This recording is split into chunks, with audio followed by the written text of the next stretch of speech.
So I'm recording the meeting from now.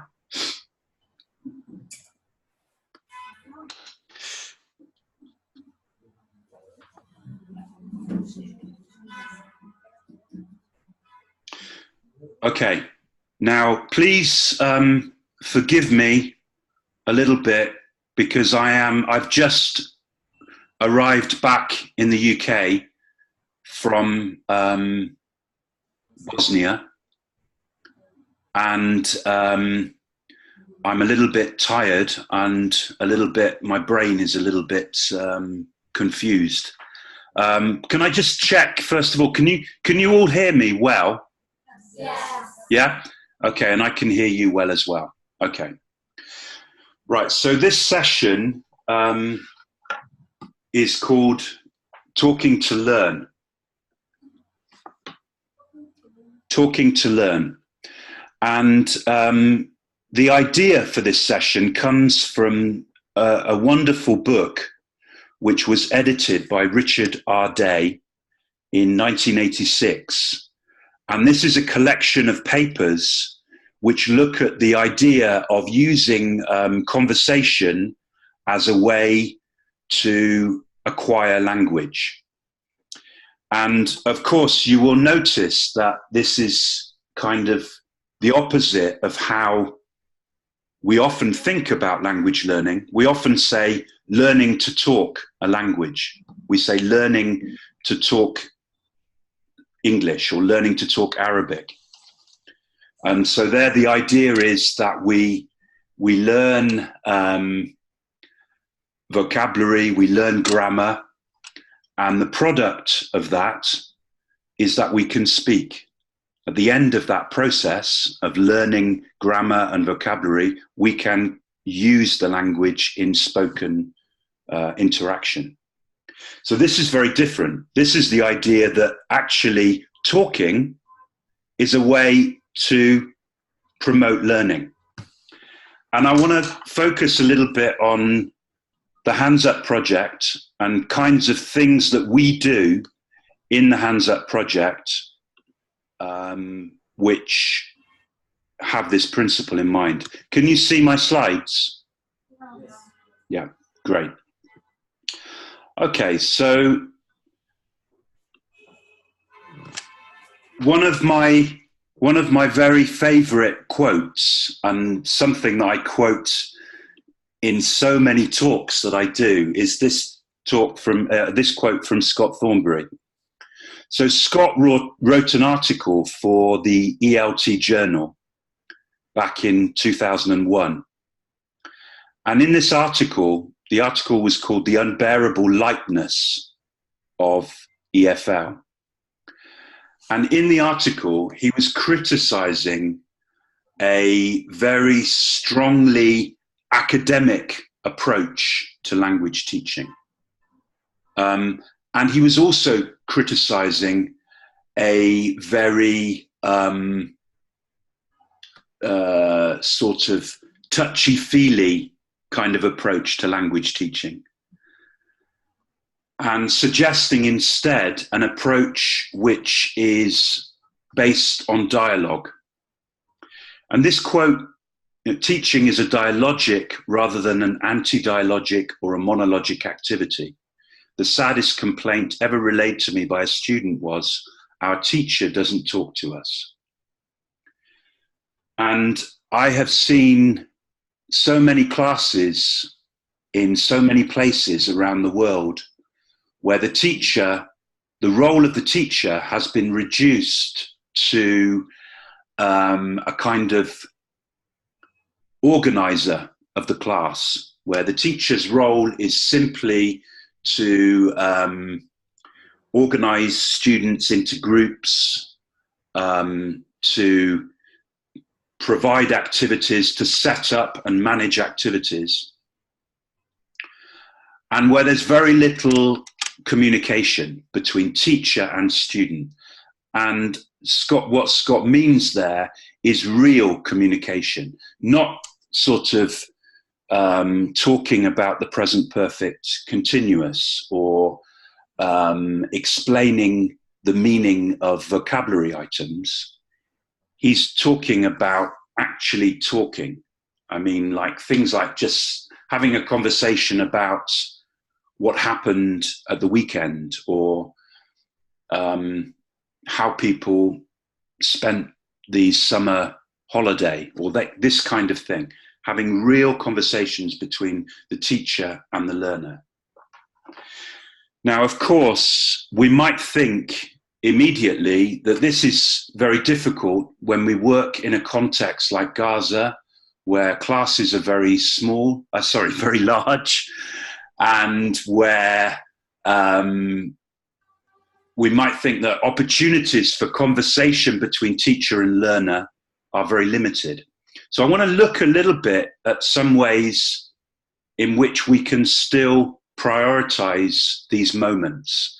And I want to focus particularly on the work of the Hands Up Project and some of the amazing things that our volunteers and you are doing, and your kids are doing, related to Talking to Learn.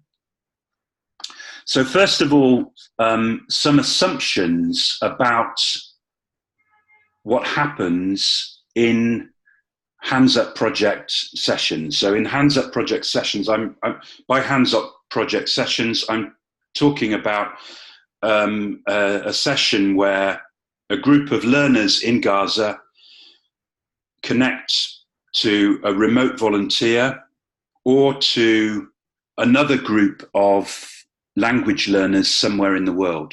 And this is what I've just been doing in Bosnia, Croatia, Albania, Kosovo, trying to link young people in Gaza to young people in other parts of the world. How are we doing so far? Are you following me?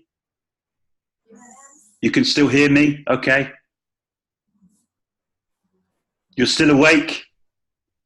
Yes. Yeah, great. Good. Can you wave if you're still awake? Okay, good. Most of you are still awake. That's great. Okay, so some assumptions about Hands Up Project sessions. The first assumption is that learners in Palestine or in Azraq camp or in Zatari camp in Jordan do not have many opportunities to talk to people in English. So because of the blockade, because of limited opportunities to travel and limited opportunities for people from outside Gaza to come, the possibilities to actually talk in English outside the immediate context of Gaza are very limited. Now, I like this word, speakification. I want to claim copyright of that word because I think I invented that word. I don't know, maybe somebody else did, but I've never heard that word used in any paper or anything before.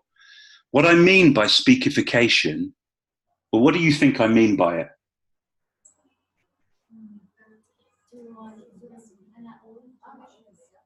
To join it with a context in order to remember it easily.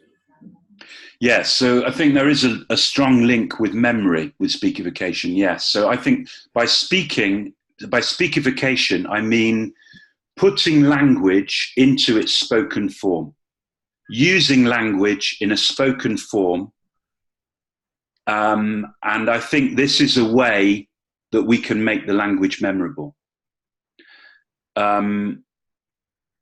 And I know that from so many personal experiences of trying to use language. And the classic example, which I've told you before, is the example of when I was stuck in a lift in Gaza because there was a power cut. And I suddenly had the opportunity to say, "Ehna mahbusin hon."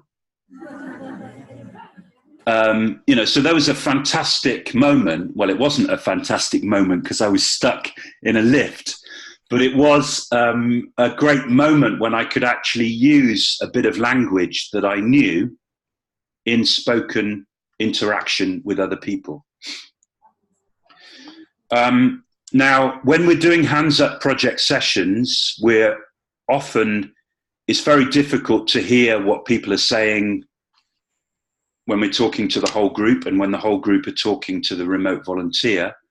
So what we tend to do is get one or two or three students come right up close to the webcam and to interact with the webcam as close as they can. And I think this is a moment when lots of learning can happen. In those moments when you have a young person talking to a remote volunteer or to other young people around the world, and you've got the support of the teacher who's often next to the learner, who's able to feed in language as they need it and scaffold. And you've also got the support of the remote volunteer who's able to push them to produce language and to understand language. And now another thing is, sometimes when I'm training new volunteers to work with the Hands Up project, they say, but wait a minute, you've got a class of 20 students, maybe 30 students. How does that work? How can there be learning happening for everyone when you've only got one student talking at the front? Now, you will know this much better than me because you're at the other end. But my feeling and my experience of classrooms in Gaza is that your classrooms are actually highly organized spaces. You may be surprised by me saying that, but that's what I'm comparing your classrooms when you're doing Hands Up project sessions to classrooms in other contexts in the world. And the reason I say they're highly organized is because I believe that very often students who are not at the front, who are at the back of the class, are listening in a very engaged way to what is happening with the student at the front. So it may not be that just the person who's standing at the front of the class and talking to the remote volunteer, it may well be that that person isn't actually the person who is learning the most. Now, Richard Gallen, who is one of my huge heroes in language teaching and who presented at the Hands Up Project conference last year, he conducted a study about his own experiences learning Spanish as a foreign language. And what he noticed was that when the teacher corrected one of the students who was talking to the teacher, he was able to notice those corrections much more easily than when the corrections happened to him. And I thought that was really interesting because, you know, often we think, well, if you're being corrected, then you're the one who's doing the learning. But perhaps there is so much pressure on you when you speak and somebody corrects what you say that you can't actually catch that language. You can't actually hold on to that new language because there's a kind of panic thing that sets in. Whereas other learners, if they're listening, perhaps they are noticing language being used and they're noticing those corrections. Now, I don't want to make this a kind of, I don't want to make this a kind of lecture. Could somebody just come and tell me, just reflect on some of those things that I've said? Do you agree with anything that I've said? Do you completely disagree with everything that I've said? Or any any reflections on anything that I've said so far? Could somebody just come forward and... I'm already in the front, so okay. Just going to reflect on the third point. A lot of learning can happen when students interact at the front with the remote theater. Yeah, web camera is very attractive for students, and yeah, they love jumping in front of the camera and just talk. But it depends also, it's different when you deal with young learners and older learners. I mean, younger students, aged from 9 to 11 to 12, they are very much willing to talk and interact, even if they don't have anything in mind to say. They would like just to jump in front of the camera and talk. While teenagers, maybe a bit, you know, they want just come and talk because they fear mistakes, they fear to be judged also. So Exactly.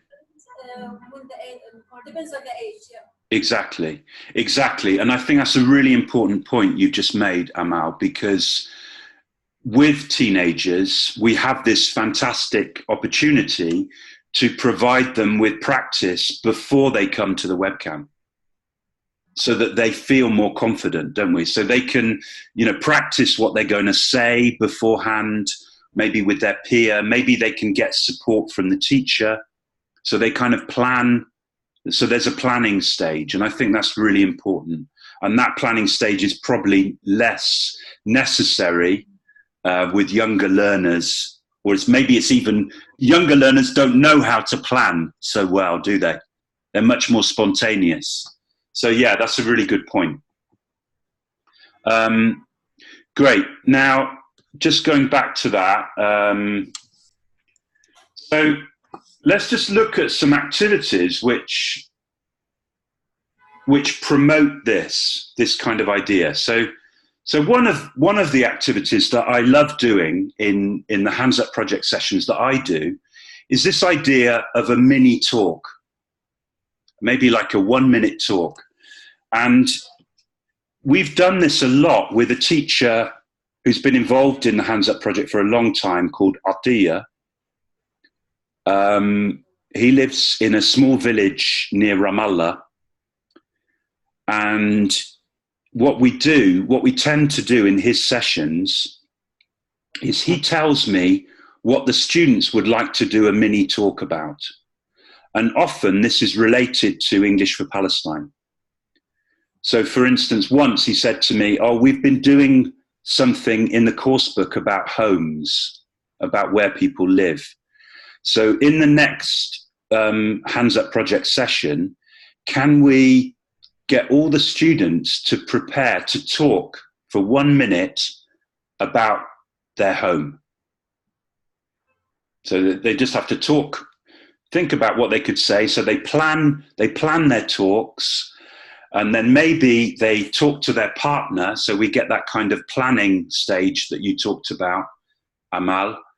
And then they come up and interact with the remote volunteer. So I want to give you an example there of a little bit of dialogue that happened between me and Ahmed. How's my pronunciation of Ahmed, by the way? That's very good. Hey, I'm getting there. It's taken me 5 years. Wow. I'm nearly there. I'm getting better. Ahmed, yeah. So, right, could you be I'm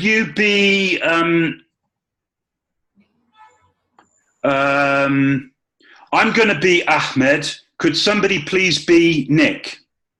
Yes. Who's going to be Nick? Rida? Yes. Okay, so I'll be Ahmed. So this is Ahmed talking about his home. In the village, we have another home in the village, is away from the home we are living in. He's to my brother, and my dad, he's built a home up our home, a second floor. For me. Your dad, did you say he has built or he's building it? He has built it.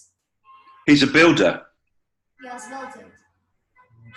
No, No, but did you say he has built it or he's building it? He's building for me a home for me. He's building it now. When will it be finished? Next year on the summer. Okay, so quick pair work task for you, or three task or group task or whatever, however you want to do it. Is there any learning happening in that conversation? What, if so, what kind of learning? Have a conversation with the person next to you.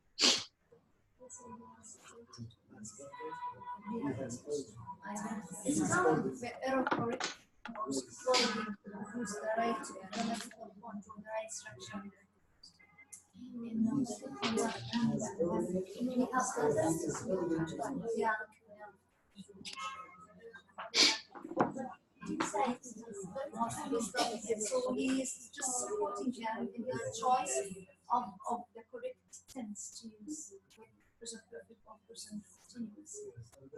So he's building it now. Yeah, next year or summer. So just like supporting to sustain the conversation. Yeah. Okay, I couldn't really hear that. Yeah, yes. But could someone just come up to the webcam and tell me, just reflect on that conversation? Okay, yes, we have a volunteer. We've got a volunteer, great. I like that you use scaffolding. Hi. Hi. I like that you use the scaffolding when you are talking to him. Also, you used his answers to try to correct him without embarrassing him. So you are really re-asking the question or giving him choices to get Yes, from. exactly.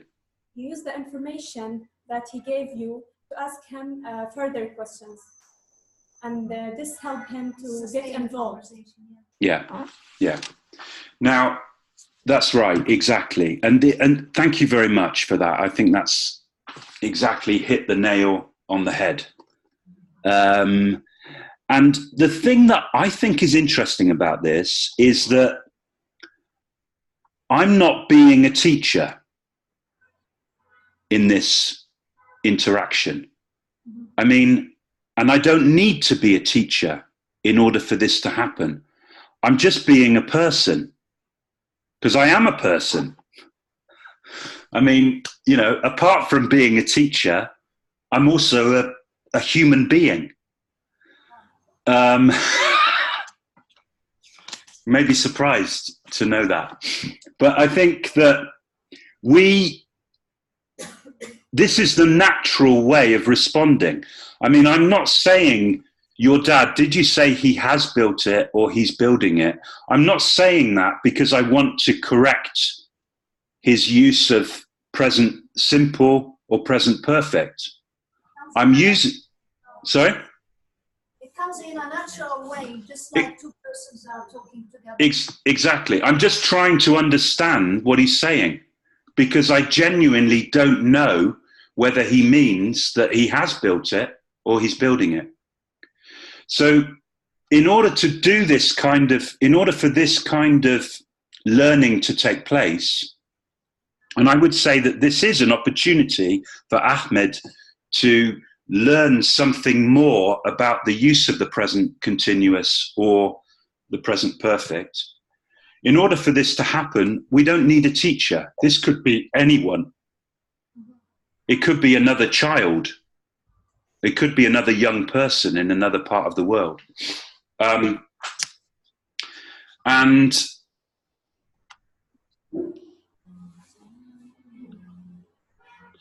So I think there's lots of opportunities for this to happen. Now, here's another example in Atiya's class. And this is with a girls group. And this is where the topic is just talking about their plans for the future. So this is Rita, I think her name is Rita, and she's talking about what her plans for the future are. And what I'd like you to do is just listen to it. Hopefully you can hear the sound as well. Listen to it and notice what Atiya is doing. Because this is a kind of team teaching, really, that's happening. So tell me then, Rita, what do you want to do when you finish school? In the future, I want to be a doctor because I like this job, and I need to be help all the people in Palestine because I think the people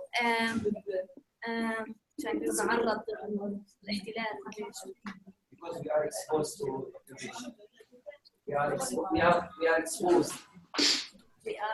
Exposed. Yes. We are exposed. Exposed. Exposed. طب كلها exposed. Exposed. Yeah.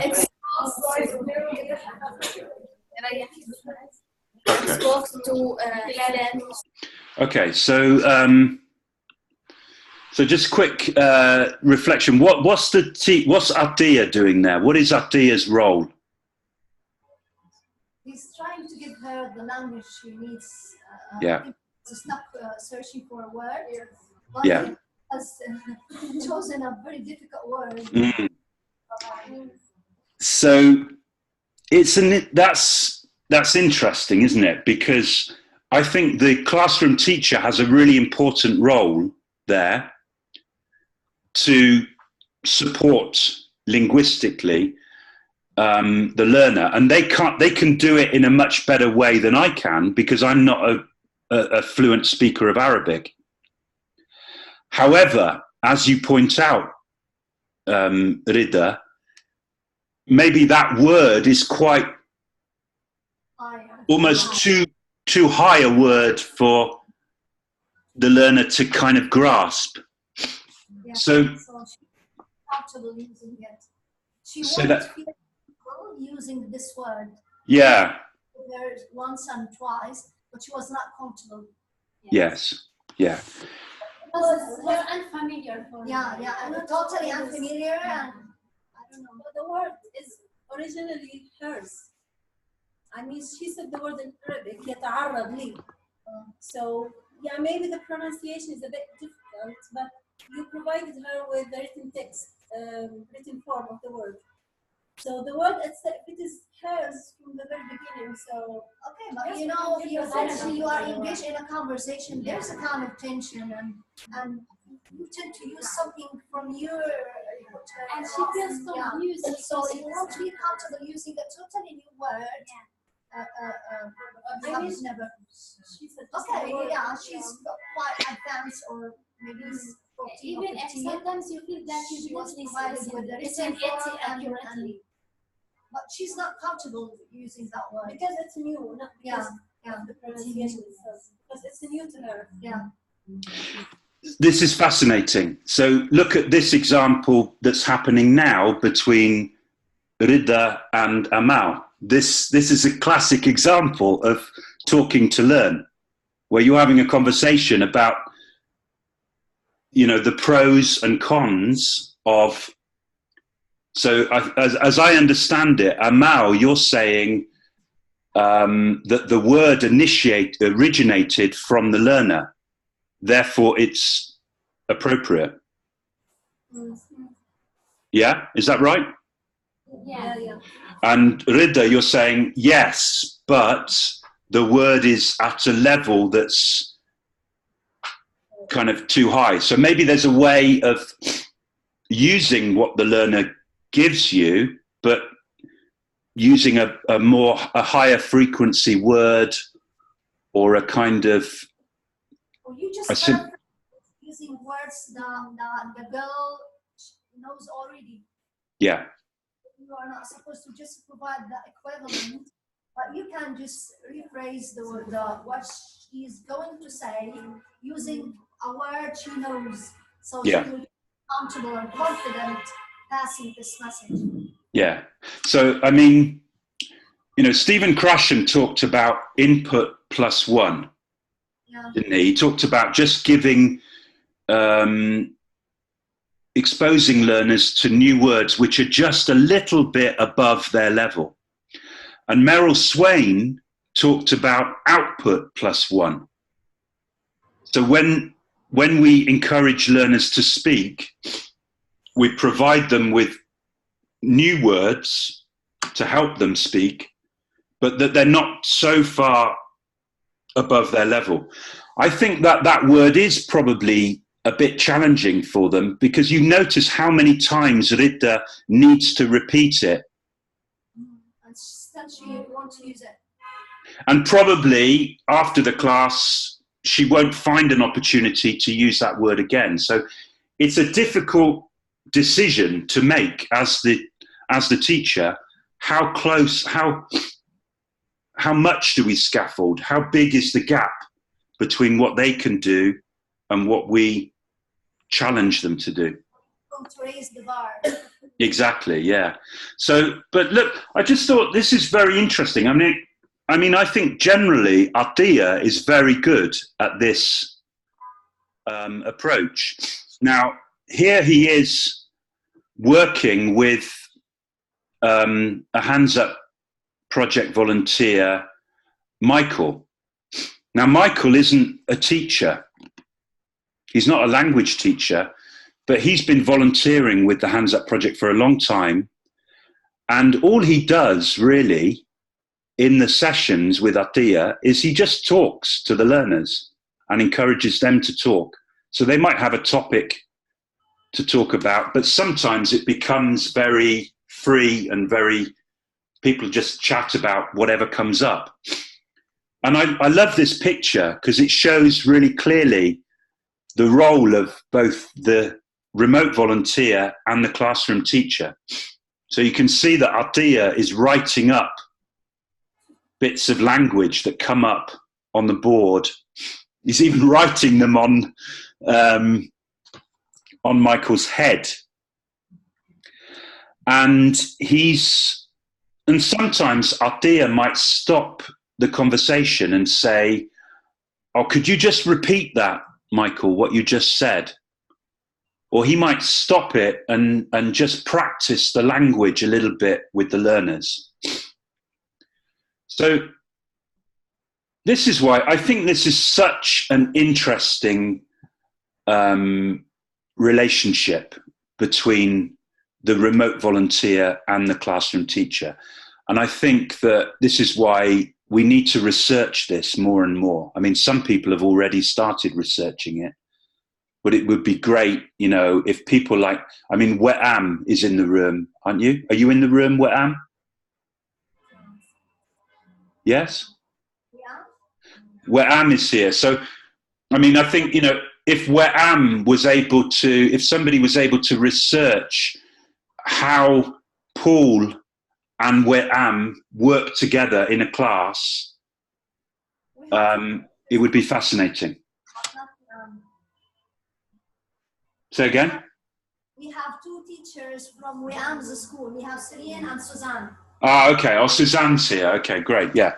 Wetam's not here. Well, Amal and Emmy, for instance, you know, again, this would be very interesting to research this kind of interaction. Now, I want to just say something about one thing I've noticed is that I think it's really difficult for it's not really difficult, but it's a challenge to get that right, that level of of intervention from the classroom teacher.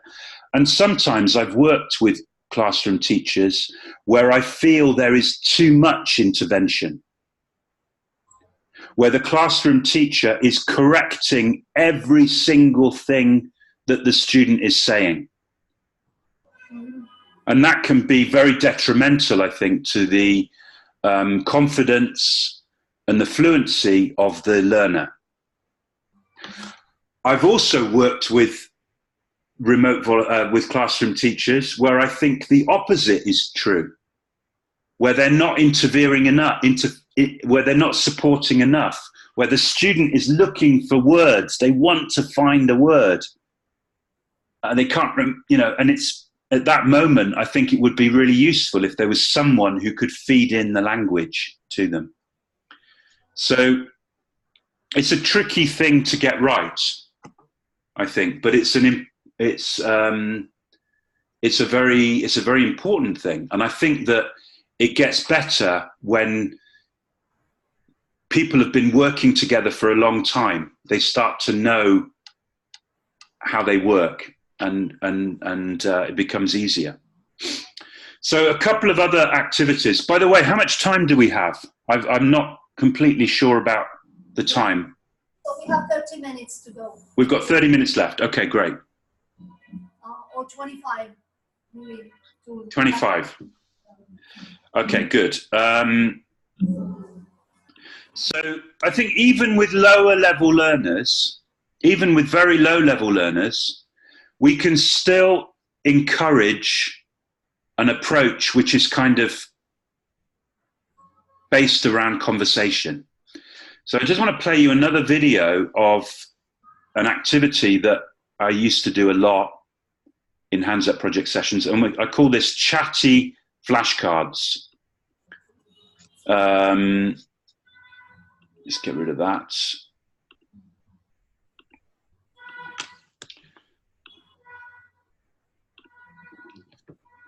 So this is with Tama Institute for Community Education. It's younger learners, and their level of English is quite low. We're just playing a game, basically, where we're playing it's a mixed group of boys and girls, and we're just playing a game. I'm showing them, each team, 10 flashcards and just asking them to remember them.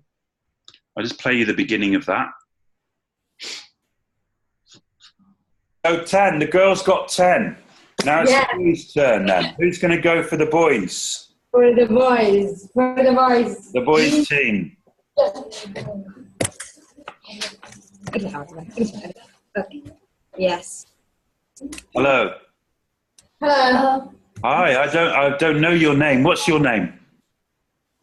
I am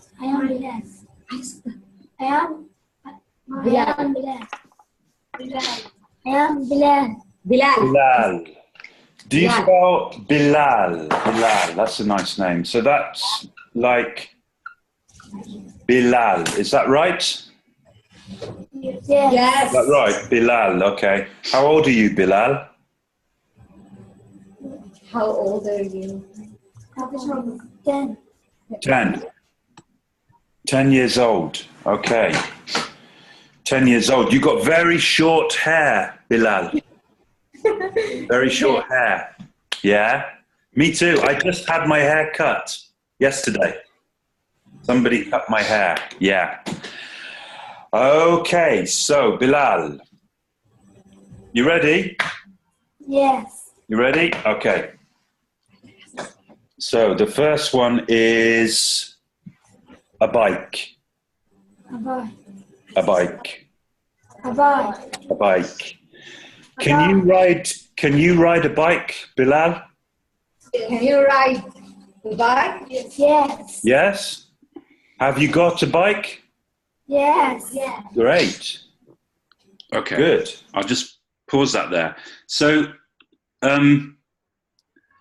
now, what's going on? Hold on a sec. I can't stop it now. Where can I stop it? There it is. Okay. So yeah, I mean, obviously we can see that Bilal's level of English is a lot lower. I mean, he's younger and his level of English is a lot lower.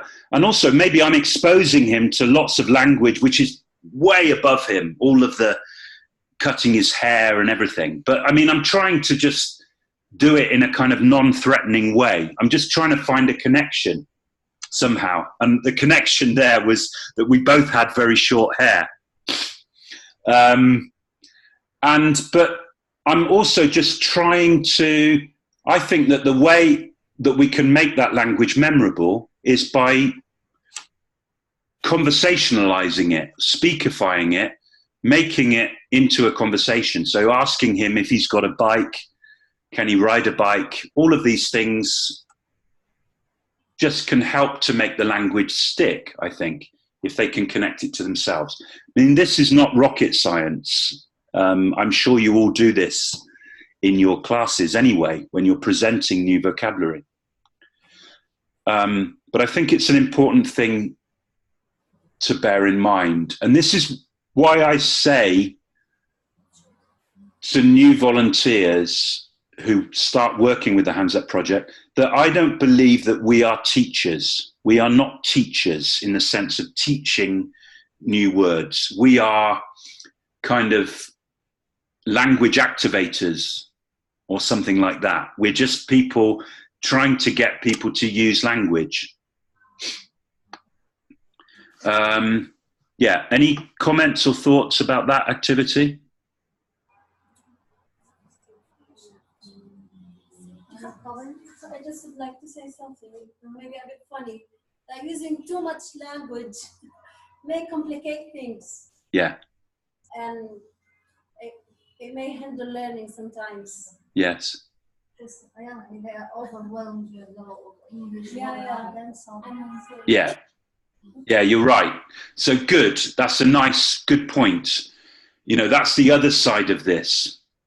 Maybe sometimes we just want to focus on the word bike. That's enough. No, I guess you You can know just that you can make themselves. I mean, the students themselves can use the language, but you, as a native speaker of English and using the language in, you know, the real context you use, may complicate things for students. So you give them the word, and they use the word in different contexts. Yeah, exactly. And this is where what you do, you're going to be much better at this than someone like me, because you know their level, you know what words they're going to understand, what words are difficult for them. So, I mean, you notice there that Haneen is kind of filtering what I'm saying. So I'm asking a question and she's repeating the question. Maybe she's saying it in a way that they can understand more easily as well. Yes, and I'd like to add something.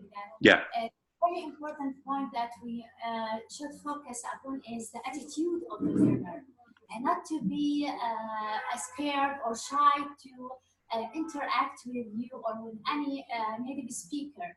Because we are, as teachers, sometimes we feel in the classroom and in the school and with Arab learners we are fluent, but when we meet with foreigners or native speakers, at first we feel that we are not confident enough to interact.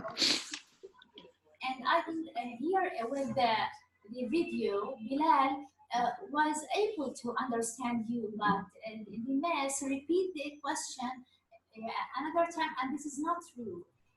First of all, she should focus on the attitude, tell him that he should be confident and to listen freely and interact freely with any Yeah.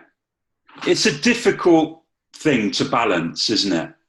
You know, we want to push learners, but we don't want to push them over a cliff.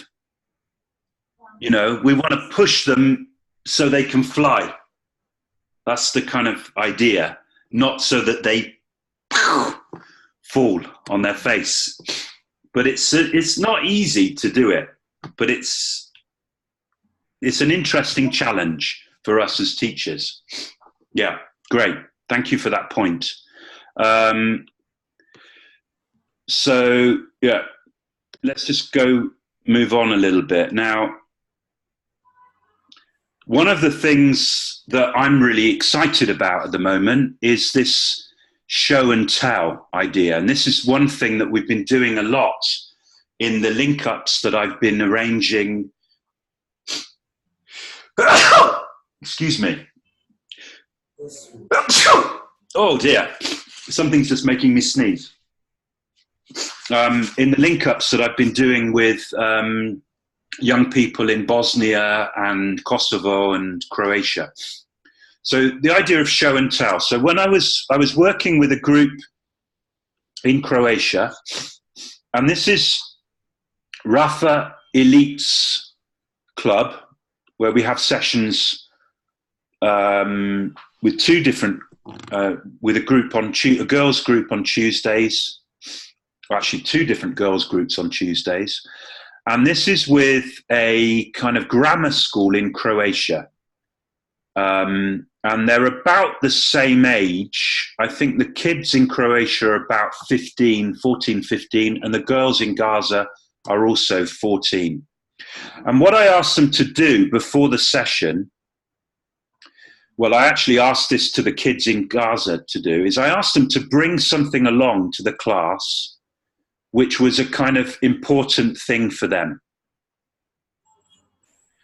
And something that, it could be a personal possession, it could be a picture of somebody they admired, it could be a picture of a place that they've been to that they particularly like, or something like that. And I didn't have time to kind of communicate with the people in Gaza beforehand to tell them about that. But so in Gaza, we just did it spontaneously. Let me just play this video and you can get an idea of how this worked.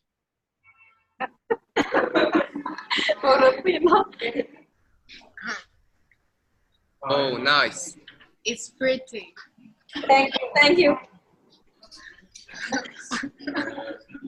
Okay, so I have this. And I got it from a horse camp that I went on with my friends. And I actually loved it and figured out that I love horses and riding horses. And it was a great memory, so that's important to me. And the second thing I have is a bracelet that I actually always wear, and my sister gave it to me because she moved away in Zagreb because of college, and sorry. We were best friends. We were really close, and it was hard for us because she moved. So it, like, in a way keeps us closer because, like, she's older than me, and she represents the big circle, and I'm like the small circle because I'm younger, and she has the same one, so it's important.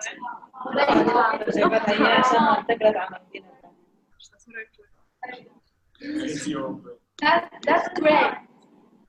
Nice, nice. We love it.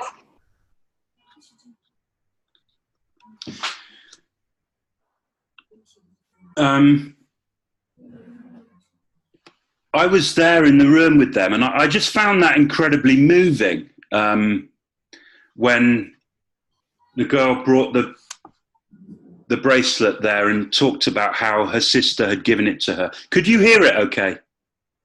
Yes. Yeah. And I just thought it was such a nice kind of moment of connection between those two girls, where they both showed one showed a ring and the other showed a bracelet, and it made I almost start. You know, I'm a big baby, and I start crying at pathetic things, but it almost made me start crying at that moment, because I just thought, if we can do this kind of thing where we can get kids in Gaza to connect to other kids and just realize that there are so many things that they have in common, and maybe the learning of English can come just out of these kind of conversations where people connect to each other. I'll show you another example of that from something that happened about 2 days ago in We'am's class. This is in Zaytun Prep B School and Slobodan Shkerovic Gymnasium School in Montenegro. And they're doing a similar kind of thing. So I'll just play that for you. Riding. First, I want to start off my favorite sport. It's horseback riding. In Gaza, there are three clubs that then fit horseback riding, and every 2 months they make champions, and it's so beautiful, and I like it so much.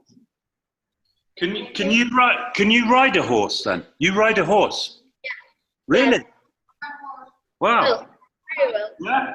Okay, look, we've only got a few minutes left, and I want to give everyone here a chance to talk to you. So, what's your name? Eva. So, Eva also rides horses, and she wants to come and meet you. Oh my God, that's beautiful.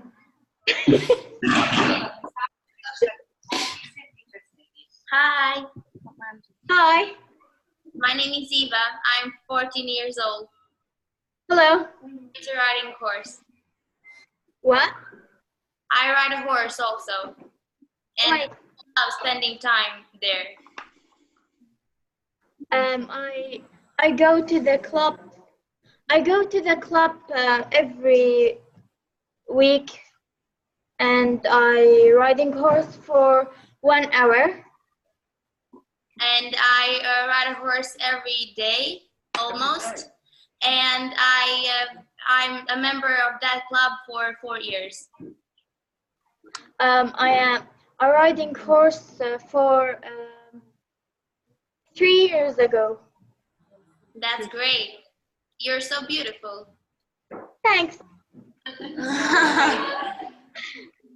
You also so beautiful. Do you jump? Do you jump? Jump. Jump. Yes.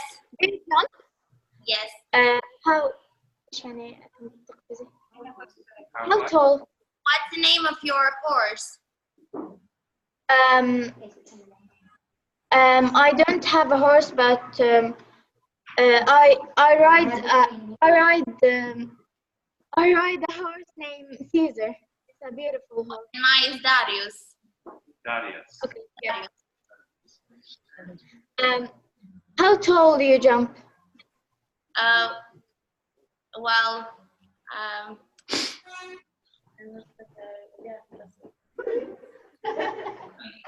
I don't know how to explain.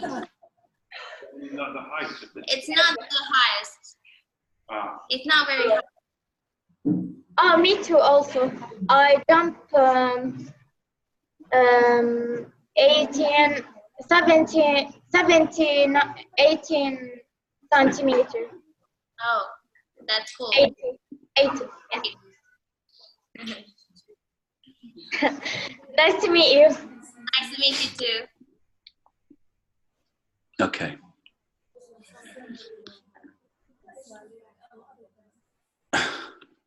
Okay. Any reflections on that?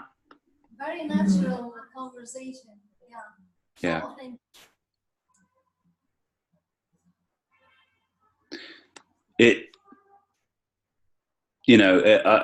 It is very natural, and I think the beautiful thing there, I think it's Miriam. Is her name Miriam? Miriam, I think her name is in Zaytun. I love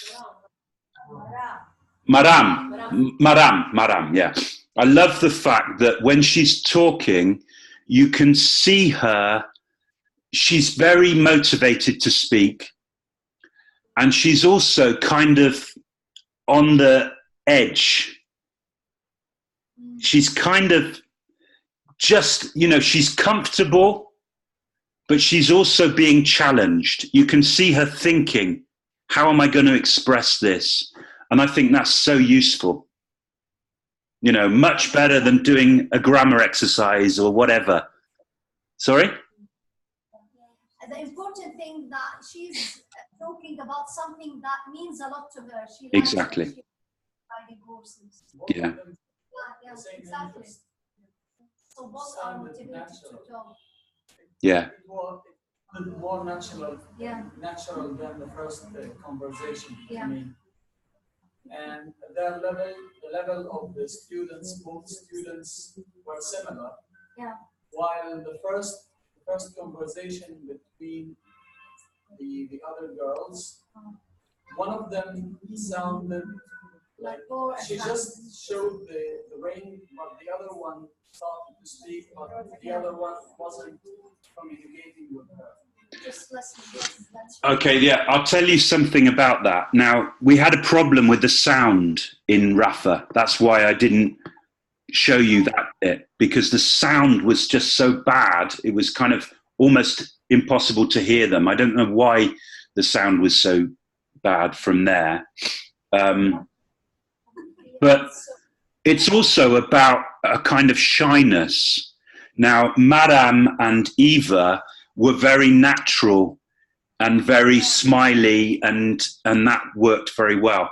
And I think the kids in Croatia, they were actually, it was a new thing for them too.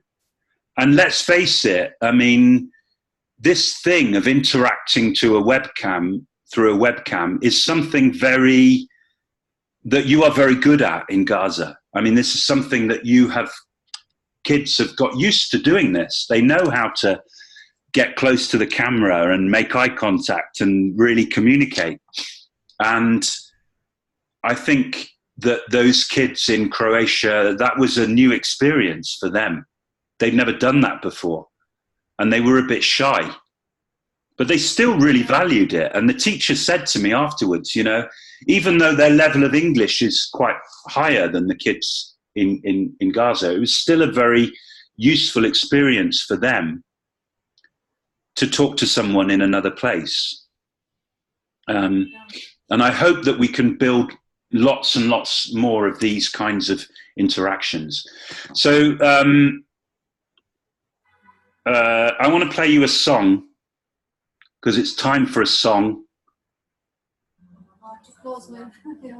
Well, we've just got about 10 minutes, have we? No, 5 minutes, just 5 minutes.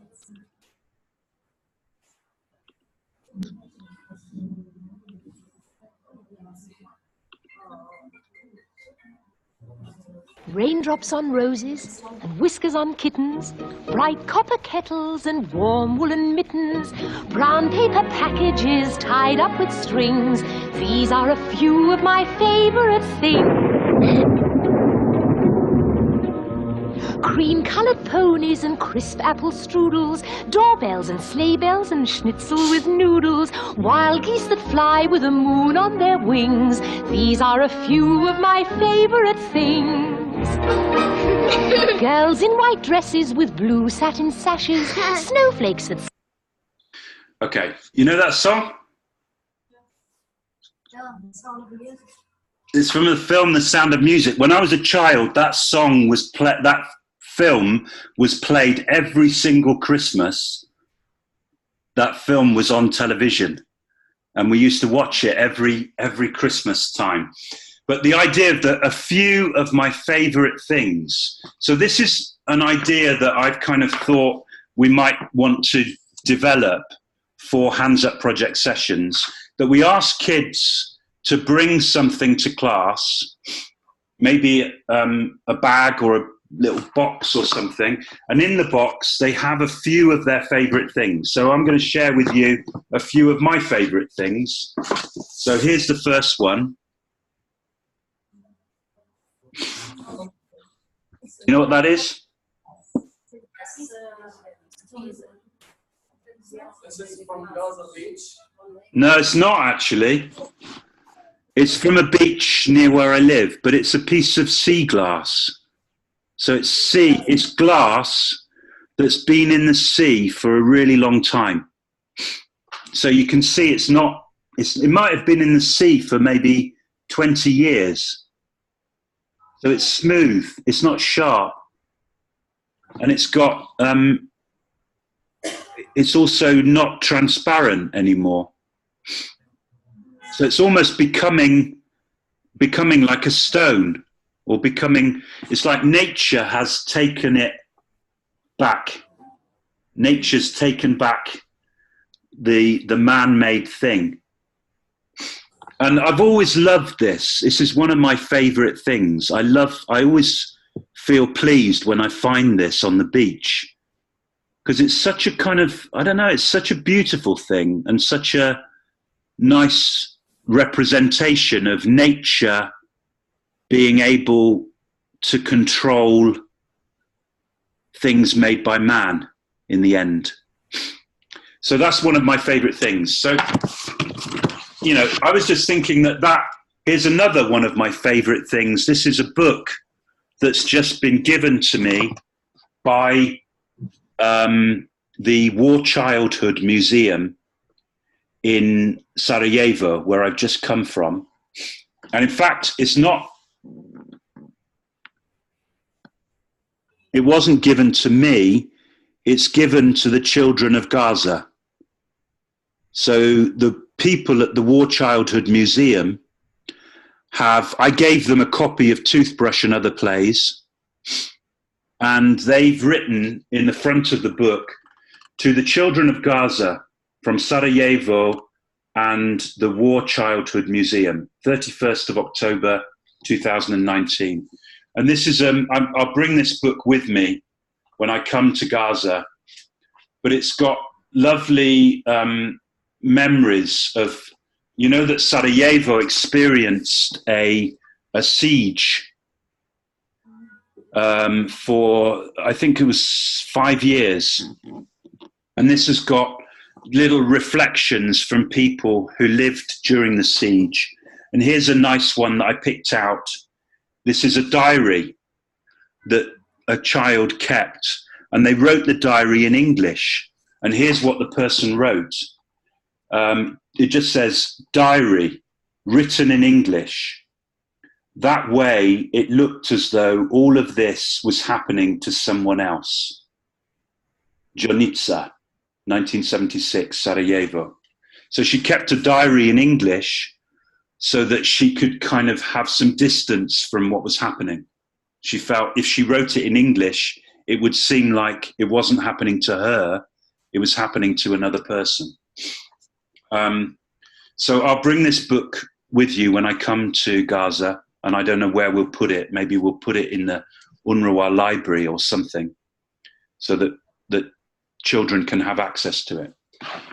But I mean, this is the idea. So I was thinking that doing like a few of my favorite things, and we encourage children to bring something along to the class which means something to them and which they talk about, and then which the people in the other context ask them questions about. Maybe that could have everything that we need in order to make a motivating, learning-rich activity for the young people to engage in. What do you think?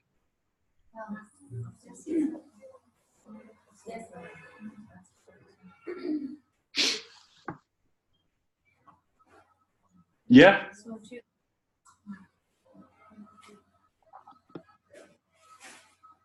Okay. You've gone quiet now. So some of them will just want to start their day. Yeah, okay. People have to go. Oh, the afternoon shift. Okay, well, hopefully there's something in there that you can take away. Funny things, I guess. And I mean, I just think I do want to just say one thing, if I can have 30 seconds. Okay. Please do everything you can to help the kids interact with the webcam. I think, you know, you're really good at it. You're really good at it, but it makes a big difference. You know, when Miriam was talking there, she was talking spontaneously and she was looking at the webcam and she was talking very freely. And that makes such a difference, because when they're reading things, it's completely different. It's much harder to understand what people are saying, and it's much harder to connect to them. So I think if you're getting kids to prepare presentations or things like that, please get them to prepare it so that they can do it without looking at the paper, because it's just completely different when they look at the webcam and when they really interact. You know what I mean? Yeah. Okay. Okay, great. Well, thank you very much for today. Thank you. And I look forward to seeing you when I come to Gaza.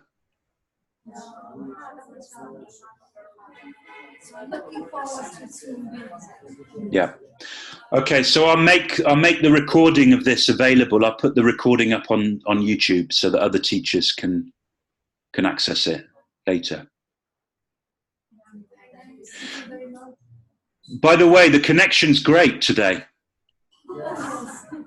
It's really great. And also I can hear you really well. Can you just tell me, are you using the microphone or not? No, I'm not using anything. So you're just, are you using the same computer that you used before? No, another one.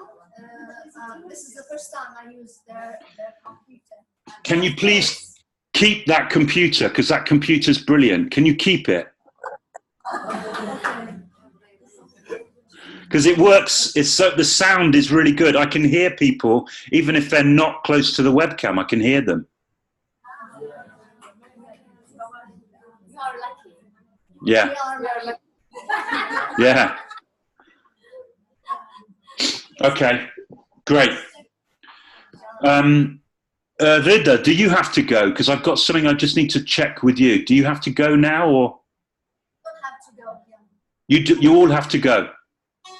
No, I'm not going anywhere. I will just have some conversation with the people at Salam Center, but it can wait. Okay. So a week on Sunday, we're doing a session with a school in the UK, and I was thinking it might be nice if we did something like this activity. But it would require either using a Salam Center or doing it in a place where there's a good internet connection. Are you going to do it with? Which school? Well, I haven't got that far yet. The problem is it's going to be in the afternoon. It's going to be like 5 o'clock or something like that. Now, so can they do it our time? Because we are 2 hours. So you're talking about 5 Palestine time? yeah, 5 your time, yeah. But can they do it a little bit earlier? Because it's easier for the kids here. And it's an opportunity for all the teachers who are not involved in online sessions to link or their classes with classes. Unfortunately, I can't change the time because it's fitting with the school program. Yeah. So they're coming to this session. Let me. Okay, well, we can talk about it later, but I mean, maybe it's somebody would have to do it in their own home or something like that. I don't know if that's. Okay, we can talk about that later. Okay. Okay. All right. Okay. All right. I'll go then now. All the best to everyone. Great to see you. Bye. Bye.